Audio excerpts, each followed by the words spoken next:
যাব না। কেন মামাই, কি হয়েছে? তুমি যে গুড টাচ ব্যাড টাচ শিখিয়েছিলে না, কাকাই না আমার ব্যাড টাচে হাত দিয়েছে। একদম চুপ, এই কথাটা তুমি আর কাউকে বলবে না, আর পরের দিন থেকে কাকাইয়ের বাড়িতে যাবে না, ঠিক আছে? সর্বনাশ, এই ব্যাপারটা সবাই জানতে পারলে আমাদের পরিবারের বদনাম হবে। না না না, এই ব্যাপারটা কাউকে বলবো না, চুপ থাকাই ভালো। এই তুমি এখানে ঘরে বসে আছো, তুমি জানো কি হয়েছে?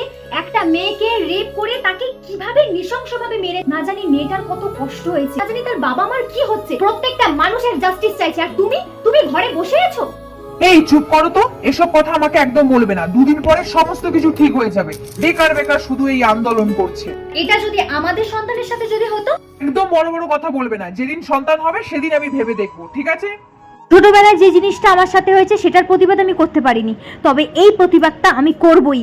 আমাকে কেউ আটকাতে পারবে না, আর এই লড়াই আমরা করবই।